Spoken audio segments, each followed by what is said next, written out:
ચાલો મિત્રો, તો હવે આજે આપણે પ્રશ્ન નંબર 4થી શરૂ કરીએ. બરાબર છે? ચલો, પ્રશ્ન નંબર 4 શું છે? નિવસન તંત્રના ઘટકો સમજાવવાનું છે. શું સમજાવવાનું છે ભાઈ? આપણે નિવસન તંત્રના ઘટકો.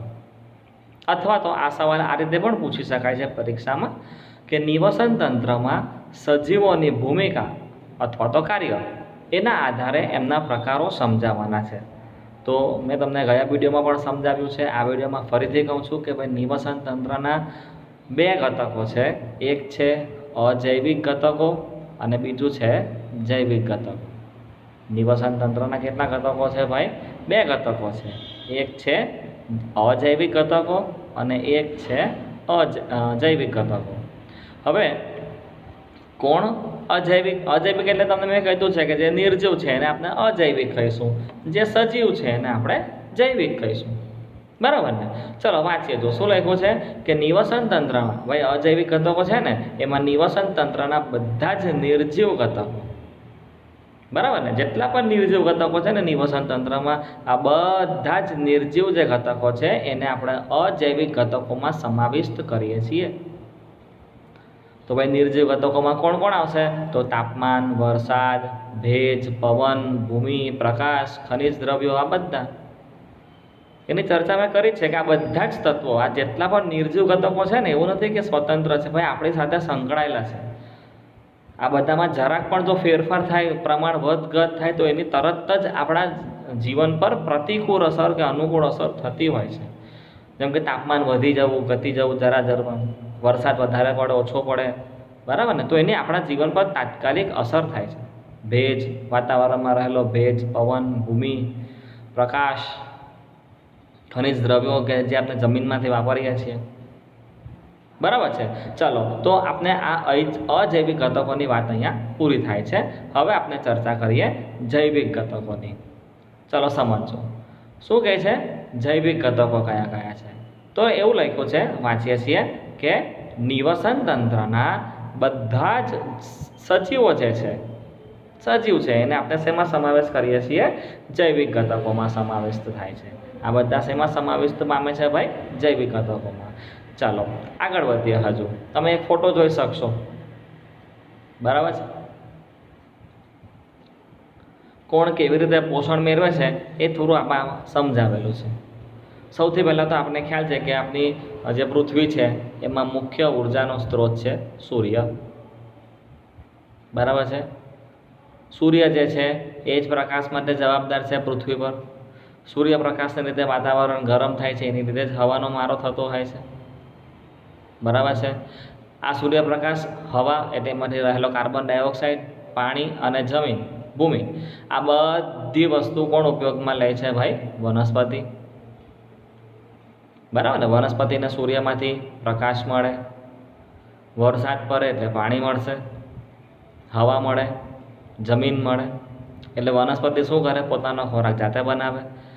પોતાનો ખોરાક જાતે બનાવે એટલે આપણે ખબર છે કે એને ઉત્પાદક કહેવાય. બરાબર છે? ચલો, તો આ જે ઉત્પાદક વનસ્પતિઓ છે એને જે ખાનાર છે એનું નામ છે તૃણાહારીઓ. બરાબર ને? જેને પ્રાથમિક ઉપભોગીઓ પણ કહેવાય. આ બધા નિવસન તંત્રના ઘટકો જ છે. જુઓ, એમાં આ જે બધા છે ને, આ બધા અજૈવિક ઘટકો છે. પ્રકાશ, હવા, પાણી, ભૂમિ, આ બધા અજૈવિક ઘટકો. ત્યાર પછી આ જે લીલી વનસ્પતિ છે, પ્રાથમિક ઉપભોગીઓ છે, દ્વિતીય ઉપભોગીઓ છે, બરાબર છે, દ્વિતીય ઉપભોગીઓ, તૃતીય ઉપભોગીઓ, જે કંઈ પણ આવશે ને, આ બધા જે છે એ છે સજીવ ઘટકો, મતલબ કે જૈવિક ઘટકો. ચાલો આપણે આ પુસ્તકને હજુ સમજીએ. તો આપણે શું કીધું કે વનસ્પતિ ખોરાક બનાવ્યો હોય તૃણાહારી પ્રાણીઓ ખાશે. આ તૃણાહારી પ્રાણીઓને, બરાબર, તમે સમજી શકતા હશો કે દ્વિતીય ઉપભોગીઓ જેવા કે આ રીંછ છે કે વાઘ, સિંહ છે, એ લોકો ખાશે. બંનેનું, આ વાઘ, સિંહ હોય કે આ પ્રાણી હોય, એ લોકોનું મૃત્યુ થશે, જમીનમાં દટાશે અથવા તો જમીન પર પડશે એ લોકોનો મૃતદેહ. એટલે વિઘટકો આવશે અને એ લોકોને શું કરશે ભાઈ? સાદા શરીરમાં પાછું વિઘટન કરશે. અને વિઘટનને અંદર જે કંઈ પણ પદાર્થો આપણા શરીરમાં કે વાઘ, સિંહના શરીરમાં હોય, ઉપયોગી પોષક દ્રવ્યો, ખનિજ ક્ષારો, એ બધું એકવાર ફરીથી જમીનમાં મિક્સ થઈ જશે. જમીનમાં મિક્સ થઈ ગયેલા આ જે પોષક તત્વો છે એકવાર ફરીથી લીલી વનસ્પતિઓ શું કરશે? એનો ઉપયોગ કરશે. અને એકવાર ફરીથી એમાંથી ખોરાક બનાવશે, જે ખોરાક પ્રાથમિક ઉપભોગીઓ ખાશે, ત્યાંથી એને ખાનારા રીંછ કે એને ખાનારા સિંહ, વાઘ, સિંહ જેવા પ્રાણીઓમાં જશે. એકવાર ફરીથી આ લોકો મૃત્યુ પામશે, એ લોકોના શરીરનું વિઘટકો રૂપાંતર કરશે, વિઘટન કરશે. એકવાર ફરીથી એમના શરીરના જેટલા પોષક દ્રવ્યો છે જમીનમાં ફરીથી મિક્સ થઈ જશે. તો આ જે ચક્ર છે એ ચાલ્યા જ કરશે, અને આ ચક્ર ચાલ્યા કરશે એમાં આપણે પૃથ્વીની સમતુલા પણ જળવાયેલી રહેશે. ઠીક છે. તો અત્યારે આપણે શીખ્યા કે નિવસન તંત્રના 2 ઘટકો છે, એક અજૈવિક ઘટકો છે અને બીજા છે જૈવિક ઘટકો. ઠીક છે. ચાલો, તો એ વસ્તુ અહીં આ લોકો આપણને એકવાર ફરીથી સમજાવે છે. જુઓ, વાંચીએ છે ઝડપથી. ઠીક છે ને? ચાલો, શું કહે છે વાંચીએ. સજીવો તેમના ખોરાક પોષણ મેળવવાની પદ્ધતિના આધારે ઉત્પાદકો, ઉપભોગીઓ અને વિઘટકોનો સમૂહ છે. ખબર છે, હમણાં ફોટોમાં તમને મેં સમજાવી દીધું બધું. એમના નિર્વાહ હેતુથી પર્યાવરણમાં પોષણ સંબંધોની રચના થાય છે. ખબર છે, પોષણ મતલબ કે આપણું ખાવાની જરૂરિયાતો, પોષણ આપણે મેળવીએ ને તે. સૌથી પહેલાં આવે છે ઉત્પાદકો, જેની મેં ચર્ચા કરી. આ સજીવો સૂર્યપ્રકાશ તેમજ ક્લોરોફિલની હાજરીમાં અકાર્બનિક પદાર્થોમાંથી શર્કરા અને સ્ટાર્ચ જેવા, વિદ્યાર્થી મિત્રો તમે ચેપ્ટર નંબર 6 વિજ્ઞાનમાં જૈવિક પ્રક્રિયાની અંદર આ સ્ટાર્ચ અને શર્કરામાં વનસ્પતિ પોતાના ખોરાકનું નિર્માણ કરે છે એ સારી રીતે સમજી ગયા છો, બરાબર છે. શર્કરા અને સ્ટાર્ચ જેવા કાર્બનિક સંયોજનોનું નિર્માણ કરે છે. ઉદાહરણ તરીકે ભાઈ કેટલાક છે ને પ્રકાશ સંશ્લેષી બેક્ટેરિયા, અમુક જ ટાઈપના બેક્ટેરિયા પોતાનો ખોરાક જાતે બનાવે છે. જો લીલી વનસ્પતિ પોતાનો ખોરાક જાતે બનાવે છે, એમ છતાં આ યાદ રાખજો કે કેટલાક બેક્ટેરિયા એવા છે કે જે પ્રકાશ સંશ્લેષણ કરીને પોતાનો ખોરાક જાતે બનાવી શકે છે. તે પછી ઉત્પાદકોમાં બીજું કોણ આવે છે? તો ભાઈ વિવિધ પ્રકારની લીલ અને બધી જ લીલી વનસ્પતિઓ, આ લોકો પોતાનો ખોરાક જાતે બનાવી શકે છે. એટલે આ લોકોને આપણે ઉત્પાદકો કહીએ, બરાબર છે. હવે ત્યાર પછી ઉત્પાદકો તો ખોરાક બનાવી લેશે, ત્યાર પછી આવે છે ઉપભોગીઓ. એટલે ઉપભોગીઓ શું કરશે? તો ભાઈ ઉપભોગીઓ લીલી વનસ્પતિ જે ખરું ને એની પર નિર્ભર, કાં તો પ્રત્યક્ષ કાં તો પરોક્ષ. પ્રત્યક્ષ મતલબ કે તૃણાહારી પ્રાણી હોય તો પ્રત્યક્ષ સીધું ડાયરેક્ટ વનસ્પતિનો ખોરાક તરીકે ઉપયોગ કરશે. જ્યારે માંસાહારી કે ઉચ્ચ માંસાહારી પ્રાણીઓ હશે તો એ સીધી રીતે તો વનસ્પતિનો આહાર તરીકે ઉપયોગ ના કરતા હોય, પણ એ લોકો આપણે તૃણાહારી પ્રાણીઓને ખાતા હોય છે, બરાબર ને, આહારમાં લેતા હોય છે. અમુક મિશ્રાહારીઓ પણ હોય છે કે જે વનસ્પતિ પણ ખાતા હોય છે, પ્રાણીઓને પણ ખાતા હોય છે. તો બધા જ ઉપભોગીમાં સમાવિષ્ટ થયેલા છે. વાંચી અંદરથી જુઓ શું કહે છે. ઉપભોગીઓ જે સજીવો ઉત્પાદકો દ્વારા ઉત્પાદિત થયેલા ખોરાક પર પ્રત્યક્ષ અથવા તો પરોક્ષ રીતે આધારિત હોય છે. વિદ્યાર્થી મિત્રો, એ લોકો વનસ્પતિ પર પ્રત્યક્ષ અથવા પરોક્ષ, આ શબ્દનો અર્થ તમને મેં સમજાવ્યો. પરોક્ષ રીતે આધારિત હોય એમને ઉપભોગીઓ અથવા તો ઉપભોક્તાઓ કહેવામાં આવે છે. ઉદાહરણ તરીકે ક્લોરોફિલ વિહીન અને વિષમપોષી સજીવો, બરાબર છે. જેમાં ક્લોરોફિલ નથી, મતલબ કે લીલી વનસ્પતિઓમાં ક્લોરોફિલ હોય છે, પોતાનો ખોરાક જાતે બનાવે છે. હવે બીજા કોઈ પ્રાણીમાં ક્લોરોફિલ નથી હોતો, એટલે જેટલા પણ ક્લોરોફિલ વિહીન સજીવો છે તે અને વિષમપોષી સજીવો છે તે, એ બધાને આપણે ઉપભોગી અથવા તો ઉપભોક્તા કહી શકીએ. ભાઈ જે ઉપભોગી સજીવો છે ને એના પાછા 4 કક્ષા પાડેલી છે. જો આ લોકોએ, બરાબર ને, ઉપભોગી સજીવ જે છે ને એના પર બીજા 4 પેટા પ્રકાર પડે છે. કયા કયા પેટા પ્રકાર પડે છે ચાલો એને સમજીએ. જો ઉપભોગી સજીવો, સૌથી પહેલા આવે છે ઉપભોગી સજીવોમાં તૃણાહારી, કે જેને આપણે શાકાહારી પણ કહી શકીએ. પ્રથમ ક્રમના ઉપભોગીઓ, પ્રથમ ક્રમ એટલે એ લોકોને પહેલો સ્ટેજ, બરાબર છે. ધારો કે આપણે દાદર ચડીને કોઈ જગ્યા પર ઉપર જવાનું હોય તો પ્રથમ પગથિયું, પોષણનું જે પ્રથમ પગથિયું ખરું ને, તો એમાં આવશે પ્રથમ પગથિયામાં આ પ્રથમ ક્રમના ઉપભોગીઓ. સૌથી પહેલાં તો આમ તો લીલી વનસ્પતિ જ આવશે, પહેલું તબક્કો તો લીલી વનસ્પતિ જ આવશે, બરાબર છે. પણ ત્યાર પછી બીજો દાદર જે કહેવાય, બીજું પગથિયું ખરું, ત્યાં આવશે તૃણાહારી પ્રાણીઓ. એ લોકો શું કરે છે ભાઈ? તો લીલી વનસ્પતિનો ખોરાક તરીકે ઉપયોગ કરે છે. ઉદાહરણ તરીકે ગાય, હરણ, ભેંસ, ઘણા બધા હોઈ શકે. તો આ થઈ તૃણાહારી પ્રાણીઓ, જેને શાકાહારી પ્રાણી પણ કહેવાય, જેને પ્રથમ ક્રમના ઉપભોગી પણ કહેવાય. ત્યાર પછી આપણે લઈશું માંસાહારી. ત્યાર પછી આપણે કોને લઈશું? માંસાહારી. માંસાહારી ખબર છે કે ભાઈ અન્ય પ્રાણીનું ભક્ષણ કરીને ખોરાક મેળવતા હોય છે. હવે તમે માંસાહારીમાં જોશો તો માંસાહારીના બીજા 2 પેટા પ્રકાર પડે છે. જુઓ, જે માંસાહારી ખરું ને એના નીચે તમે જુઓ તો બીજા બે પેટા પ્રકાર પડે છે, જે પૈકી પહેલું છે દ્વિતીય ક્રમના ઉપભોગીઓ અને ત્યાર પછી છે તૃતીય અને ઉચ્ચ ક્રમના ઉપભોગીઓ. ભાઈ એમાં દ્વિતીય ક્રમના જે ઉપભોગી છે એમાં કોણ છે આવે તો સાંભળજો. ભાઈ તેઓ તૃણાહારી પ્રાણીઓનું ભક્ષણ કરીને ખોરાક મેળવે છે. જ્યારે જે તૃતીય અને ઉચ્ચ ક્રમના હોય ને એ લોકો અન્ય માંસાહારી પ્રાણીઓનું ભક્ષણ કરે છે. એટલે બની શકે કે એ લોકો તૃણાહારીઓને પણ ખાતા હોય અને આ તૃતીય ક્રમના ઉપભોગીઓ દ્વિતીય ક્રમના ઉપભોગીને પણ કદાચ ખાઈ જતા હોય. બરાબર ને? દ્વિતીય ક્રમના ઉપભોગીમાં કદાચ આવી શકે સાપ આવી શકે, બરાબર ને, શિકારી કૂતરાઓ આવી શકે, એ દ્વિતીય ક્રમમાં. તો આ તૃતીય ક્રમના જે છે ને ઉચ્ચ ક્રમના એ લોકો શું કરે, ભાઈ આજે દ્વિતીય ક્રમનો ઉપભોગ્યો જેમ કે સાપ છે કે જંગલી કૂતરા છે એ લોકોને પણ ફાડીને ખાઈ જાય. ત્યાં તો પછી બીજા કોઈ તૃણાહારી પ્રાણીઓ જેમ કે હરણ છે એને પણ મારીને ખાઈ જાય.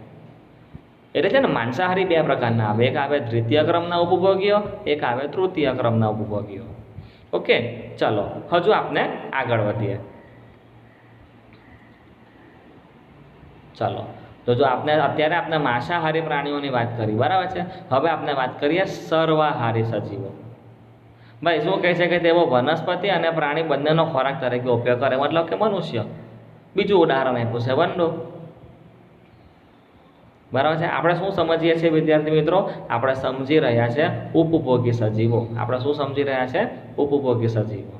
અને ઉપભોગી સજીવોને આપણે વાત કરી તે પ્રમાણે ઉપભોગી જે સજીવો છે એની 4 કક્ષાઓ છે. 4 પૈકીની 3 જોઈ. પહેલી તૃણાહારી, પછી માંસાહારી. માંસાહારીમાં 2 આવે પેટા પ્રકાર, દ્વિતીય ક્રમના અને તૃતીય ક્રમના.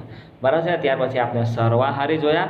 ચોથો પ્રકાર બાકી છે જે નીચે આપેલો છે. ચોથો પ્રકાર પણ એકદમ વ્યવસ્થિત સમજી લઈએ. ચોથા પ્રકારમાં આવે છે પરોપજીવીઓ. હવે પરોપજીવી એટલે શું? તો જો લખેલું છે નીચે વાંચીએ. તે લોકો છે ને યજમાન સજીવમાંથી પ્રવાહી પોષક દ્રવ્યોનું સીધું શોષણ કરે છે. મતલબ કે કોઈના શરીર પર અથવા શરીરની અંદર રહે.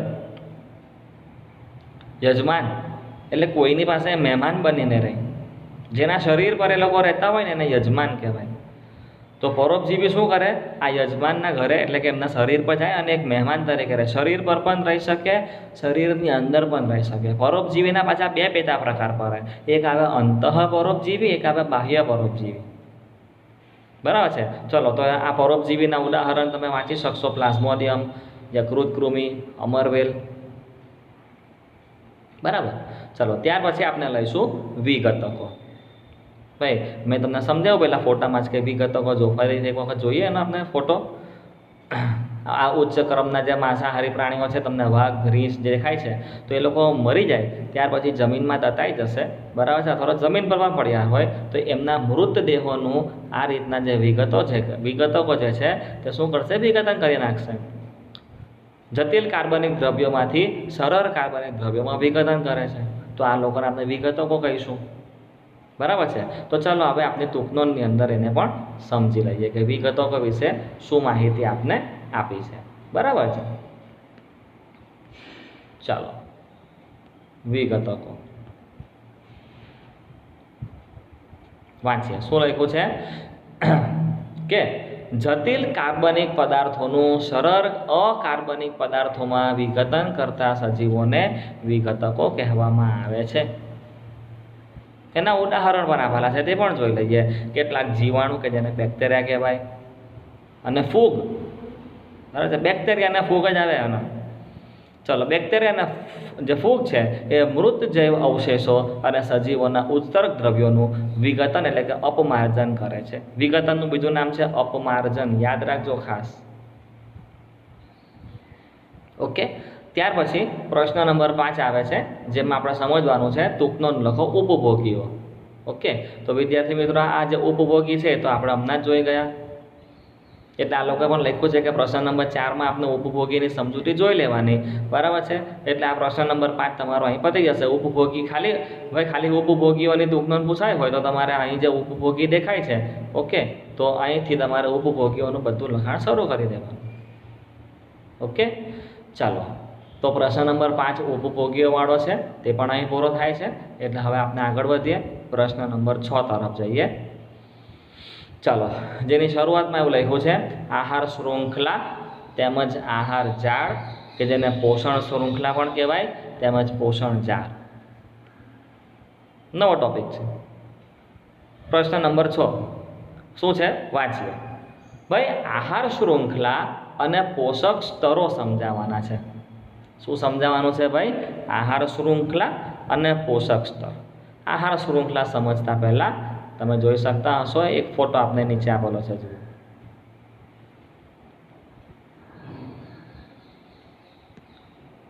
બરાબર છે? જો આ રીતનો એક ફોટો આપેલો છે.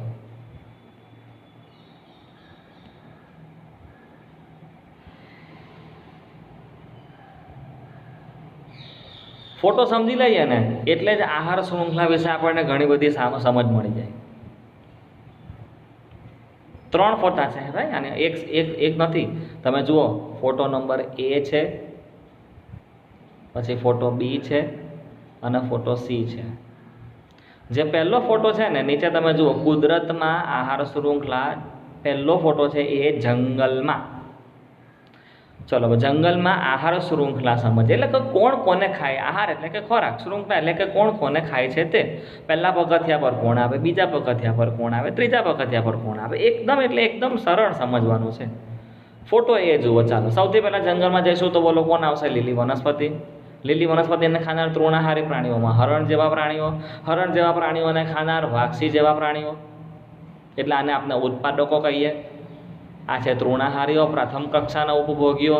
આ છે દ્વિતીય કક્ષાના ઉપભોગીઓ કે તૃતીય કક્ષાના ઉપભોગીઓ.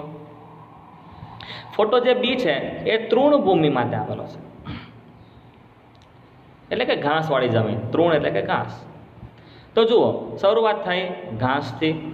લીલી વનસ્પતિ જ આવે. મેં તમને કીધું કે પ્રથમ પોષક સ્તર કોઈ પણ આહાર શૃંખલા કોઈ પણ જગ્યા પર શરૂ કરો, જંગલમાં, તૃણભૂમિમાં, તળાવમાં કે રણ પ્રદેશમાં કે દરિયામાં, આહાર શૃંખલાની શરૂઆત એટલે કે પહેલો પગથિયું લીલી વનસ્પતિઓ મતલબ કે ઉત્પાદકોથી જ શરૂ થાય.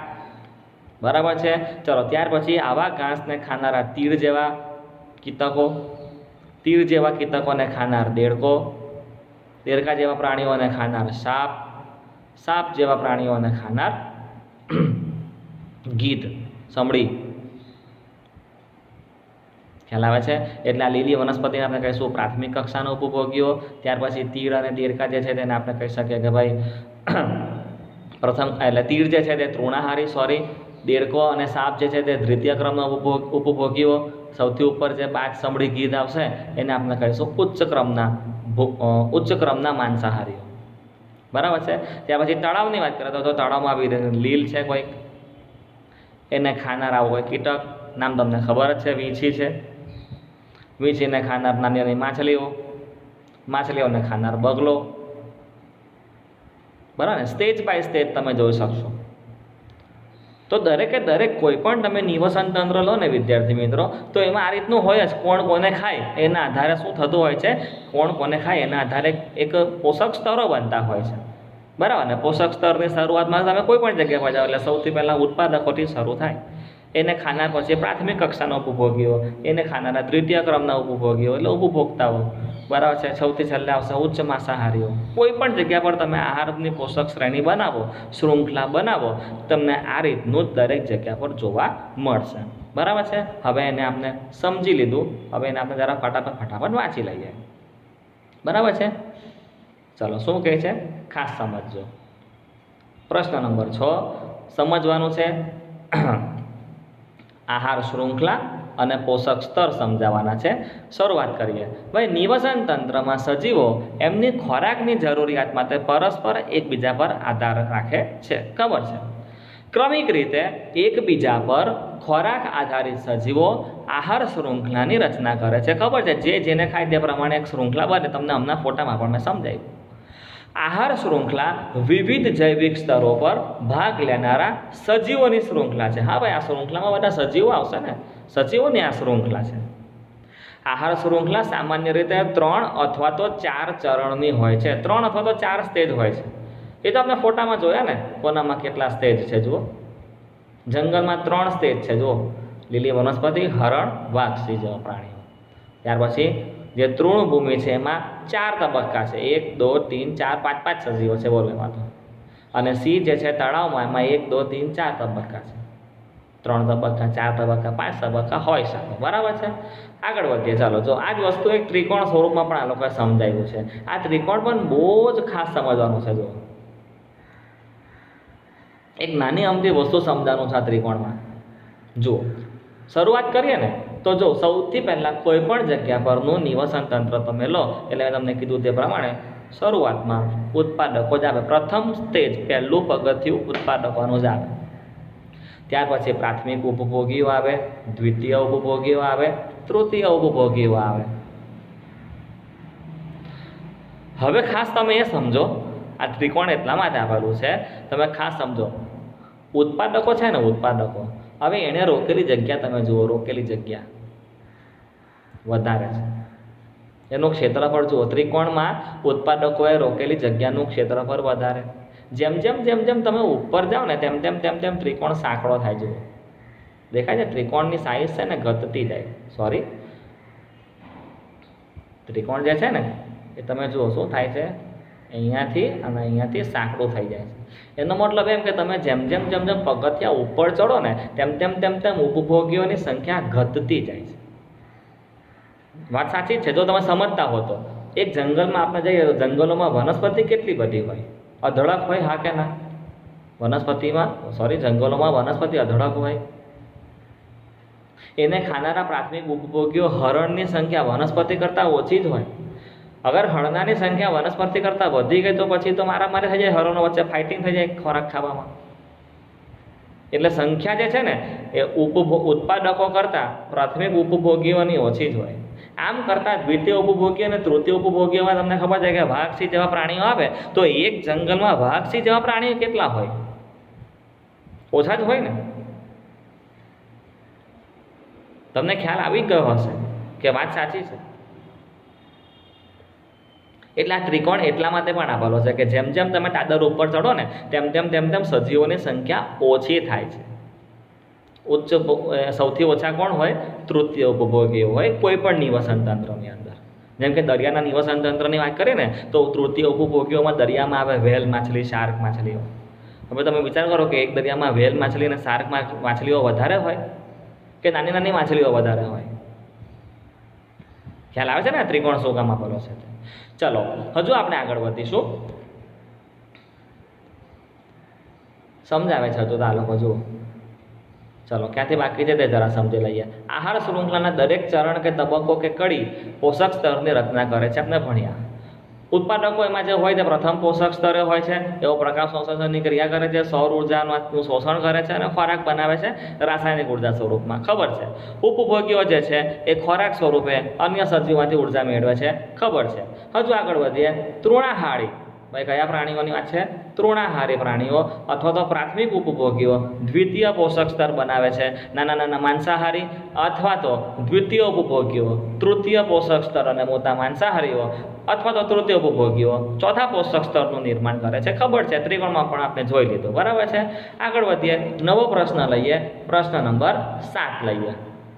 નિવસન તંત્રમાં બહુ મસ્ત સવાલ છે સમજવાની દ્રષ્ટિએ વિદ્યાર્થી મિત્રો. શું કહે છે કે નિવસન તંત્રમાં ઉર્જાનો પ્રવાહ અથવા તો ઉર્જાનું વહન સમજાવવાનું છે. હવે ઉર્જાનું વહન એટલે સમજો કે એમ કહેવાય કે એ વન વે હોય. વન વે એટલે એક જ દિશામાં જતું હોય. સમજો કે આ ઉર્જાની વાત ચાલે છે ને, તો ઉર્જા તમને ખબર છે કે પૃથ્વીનો સૌથી મુખ્ય ઉર્જાનો સ્ત્રોત કયો એવું તમને હું પૂછું તો તમને એનો જવાબ ખબર જ હોય કે પૃથ્વી પર સૌથી મોટો ઉર્જાનો જો કોઈ સ્ત્રોત હોય તો એ સૂર્ય છે. તો સૂર્ય શું કરે છે? ઉર્જા આપવાનું કામ કરે ભાઈ. મોટા ભાગે તો જો આ સૂર્ય જેટલી પણ ઉર્જા પૃથ્વી પર ફેંકે છે ને, જેટલી પણ ઉર્જા એમાંથી લગભગ 95-95% તો વનસ્પતિ જ ઉપયોગમાં લે છે. બાકીની જે ઉર્જા છે ને ભાઈ એ તો આપણે વાપરતા જ નથી. સૂર્ય ઉર્જાનો આપણે ઉપયોગ કરતા જ નથી. સૂર્ય ઉર્જાનો ઉપયોગ કરવા માટે આપણે સોલર કુકરો બનાવ્યા, સોલર પેનલો બનાવી, સોલર સેલ બનાવ્યા, સોલર કાર બનાવી, સોલર વોટર હીટર બનાવ્યું, સોલર કુકર બનાવ્યું, સોલર બરાબર કેટલી બધી વસ્તુ બનાવી છે. પણ તમે જોઈ શકતા હશો કે હજુ પણ આ બધી વસ્તુઓનો વપરાશ સાવ નહીવત જેવો છે.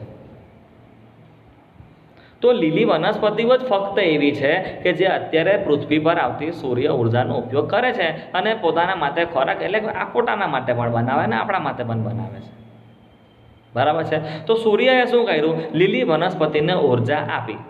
સૂર્યએ શું કર્યું? વનસ્પતિને ઉર્જા આપી. હવે આ જે ઉર્જા વનસ્પતિને મળી ગઈ તો સૂર્ય એની પાસેથી ફરીથી ઉર્જા માંગે ખરી કે લાવ મને પણ તું આપ, ફરીથી મેં તને ઉર્જા આપી, તારે મને પાછી આપવાની. તમે કહેશો કે ના, ઉર્જાનો પ્રવાહ વન વે છે. સૂર્યમાંથી લીલી વનસ્પતિને ઉર્જા ખાલી મળશે જ. વનસ્પતિ સૂર્યને પાછી ઉર્જા આપી શકતી નથી, ખાલી આવશે જ. હવે લીલી વનસ્પતિની વાત કરીએ. લીલી વનસ્પતિમાં જે ઉર્જા છે, જે એને ખોરાકમાં સંગ્રહ કરી, બરાબર છે, તૃણાહારી પ્રાણી તરીકે હરણ આવીને એને ખાઈ જશે. તો હવે આ જે હરણે ઘાસપૂસ ખાધું એટલે એના શરીરમાં ઉર્જા ગઈ. હવે આ હરણમાંથી ઉર્જા ફરીથી લીલી વનસ્પતિમાં આવે? નહીં. લીલી વનસ્પતિમાંથી હરણમાં ઉર્જા ખાલી ગઈ, પાછી નહીં આવે. વન વે, એક દિશામાં જાય છે, એક દિશામાં વહન થાય.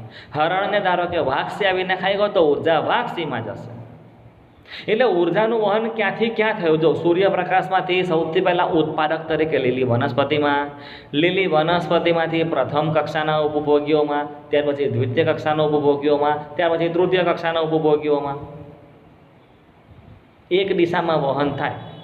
બસ આટલું સમજવાનું છે આની અંદર, બરાબર છે. ચાલો જોઈએ અંદરનું લખાણ વાંચીએ શું કહે છે તે. ભાઈ આહાર શૃંખલાનું પ્રત્યેક ચરણ એટલે કે પગથિયું પોષક સ્તર બનાવે છે. ભાઈ દરેકને પોષક સ્તર કહેવાય. સૌથી પહેલું લીલી વનસ્પતિ આવે, ખબર છે ભાઈ. નિવસન તંત્રમાં ઉર્જાનું વહન ઉત્પાદકોથી શરૂ થાય છે.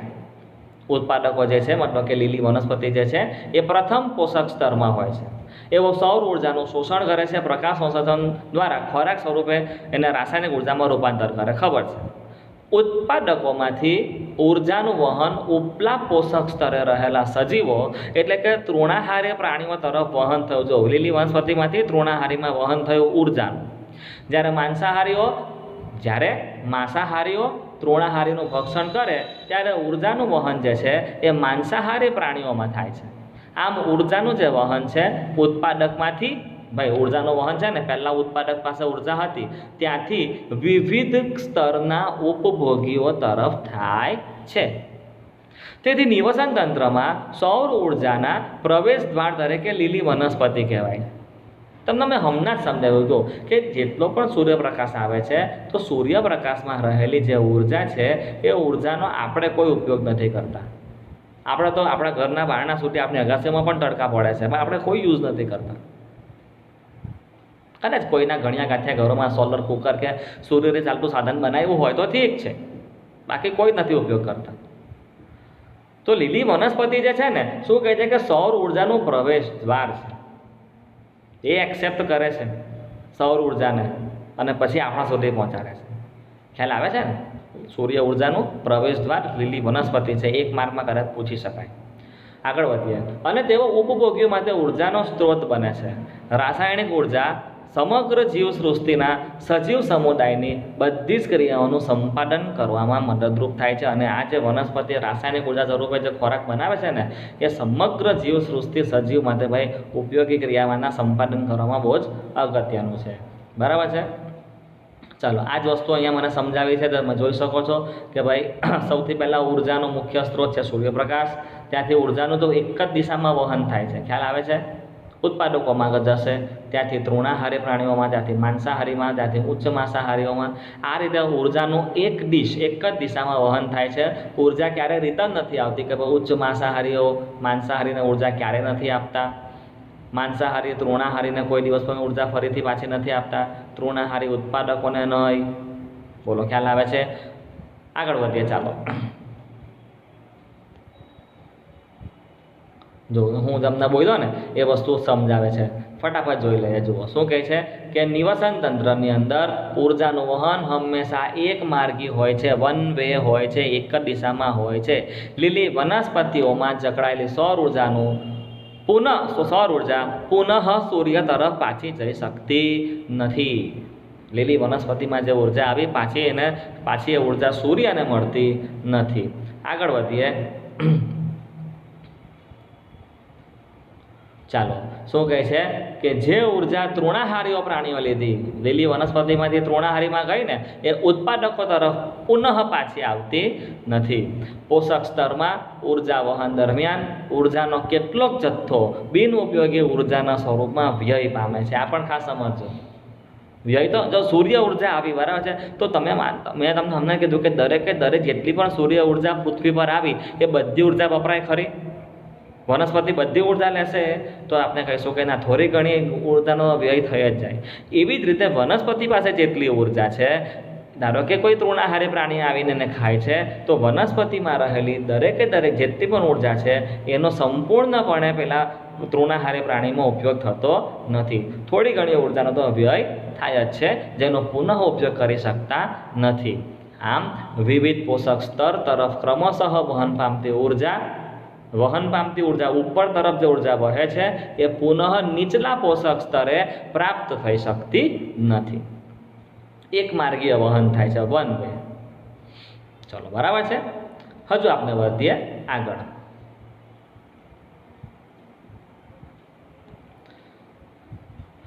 આઠમો પ્રશ્ન લઈ લઈએ છીએ. આજના આપણા આ વિડીયોનો સૌથી છેલ્લો પ્રશ્ન છે. બરાબર છે. ચલો શું છે સવાલ? પ્રશ્ન નંબર 8. નિવસન તંત્રમાં ઉર્જા વહનના અભ્યાસ પરથી તારવેલી સમજૂતીના મુદ્દા લખવાના છે.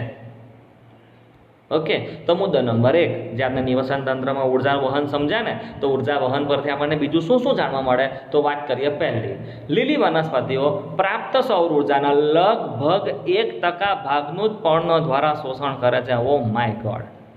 મતલબ કે 99% સૂર્ય ઉર્જા તો વેસ્ટ જ થઈ જાય છે. બોલો, ખાલી હે ભાઈ, આખા વર્લ્ડની અંદર, આખી પૃથ્વીની અંદર સૂર્યપ્રકાશનો ઉપયોગ કરનાર એમ સમજો કે ખાલી લીલી વનસ્પતિ જ છે.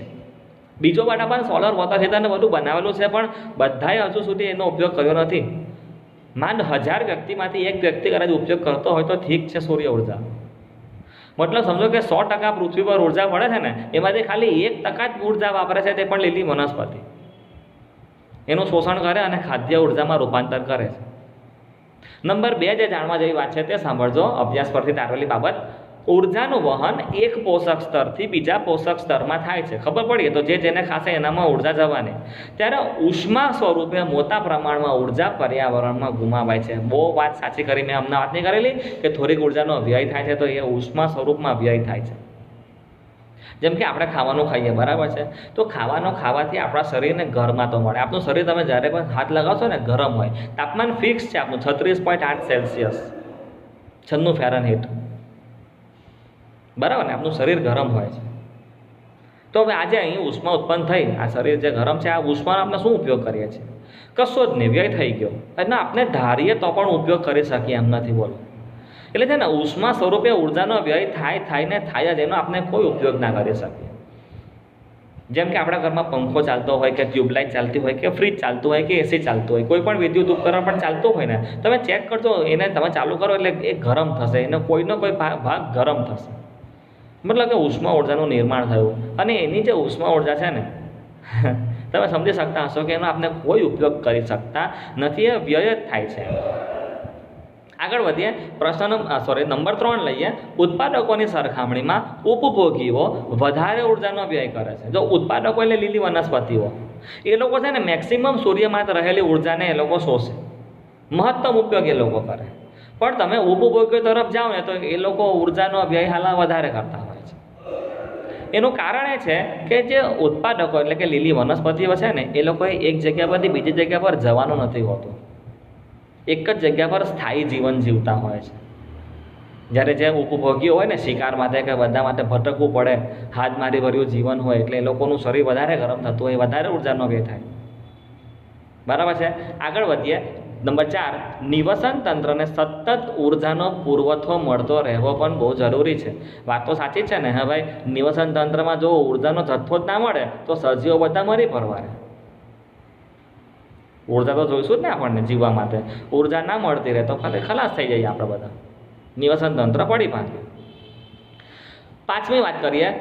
દરેક પોષક સ્તરે વૃદ્ધિ, પ્રજનન અને અન્ય જૈવિક ક્રિયાઓ માટે સજીવો ઉર્જાનો ઉપયોગ કરે છે. ખબર છે, આપણે શરીરની વૃદ્ધિ કરવી છે, પ્રજનન કરવું હોય, અન્ય જૈવિક પ્રક્રિયાઓ કરવી હોય શરીરની અંદર, તો આપણે ઉર્જા જોઈએ. છઠ્ઠી વાત, લગભગ પ્રાપ્ત ઉર્જાના 10% ઉર્જા આહાર શૃંખલાના એક પોષક સ્તરથી બીજા પોષક સ્તરે આપણને પ્રાપ્ત થાય છે. એનો ભાઈ ખ્યાલ છે આપણને? બરાબર ને? આગળ વધીએ. આહાર શૃંખલા સામાન્યતઃ 3 અથવા 4 ચરણની હોય છે. એ પણ આપણે તમને ફોટામાં સમજાવી દીધું આહાર શૃંખલાના સવાલમાં. ચોથા પોષક સ્તર પછી ઉપયોગી ઉર્જાની માત્રા ખૂબ જ ઓછી થઈ જાય છે. તો એ પણ અમને સમજાવ્યું કે જેમ જેમ તમે ઉચ્ચ કક્ષાના ઉપભોગ્ય તરફ જાઓ ઉર્જાનો વ્યય વધી જાય. વ્યય વધી ગયો મતલબ કે ઉપયોગમાં આવતી ઉર્જાની માત્રા ઓછી. વ્યય વધી ગયો તો મતલબ કે ઉપયોગમાં આવેલી ઉર્જા ઓછી થઈ ગઈ ને. 8મી વાત કરીએ. ઉત્પાદકોના સ્તરમાં સજીવોની સંખ્યા સૌથી વધારે. અમે તમને સમજાવ્યું પેલા ત્રિકોણમાં યાદ કરો. ત્રિકોણ હતો એક યાદ કરો. ત્રિકોણમાં નીચે હતા ઉત્પાદકો, મેં કીધેલું સંખ્યા વધારે. અહીંયા આ જગ્યા પર ઉત્પાદકો હતા યાદ કરો. મેં તમને કીધું કે સંખ્યા સૌથી વધારે હોય. પછી સૌથી ઉપર હતા ઉચ્ચ કક્ષાના ઉપભોગીઓ. મેં તમને કીધેલું કે આ જગ્યા પરના રહેલા સજીવો જે છે આ જગ્યા પરના એ લોકોની સંખ્યા બહુ ઓછી હોય. એ વસ્તુ એ સમજાય છે કે ઉત્પાદકોના સ્તરમાં સજીવોની સંખ્યા સૌથી વધારે હોય છે, જ્યારે ઉચ્ચ માંસાહારીના સ્તર પર તમે જાઓ તો સજીવોની સંખ્યા સૌથી ઓછી થઈ જાય છે. આ વસ્તુ તમને પેલા ત્રિકોણમાં પણ મેં સમજાવી, બરાબર ને, કે ઉત્પાદકો નીચે કેમ છે અને ઉચ્ચ કક્ષાના ઉપભોગીઓ ઉપર કેમ છે. જો હે ને, સંખ્યા વધારે ઉત્પાદકોની અને તૃતીય ઉપભોગીઓ માંસાહારી સંખ્યા ઓછી હોય. ચાલો, ઓકે. તો વિદ્યાર્થી મિત્રો, આ સાથે આપણો અહીં 8મો જે સવાલ છે આ ચેપ્ટરનો એ પણ અહીંયા પૂરો થાય છે. 9મો પ્રશ્ન છે આહાર જાત, એ આપણે નેક્સ્ટ વિડીયોમાં જોઈશું.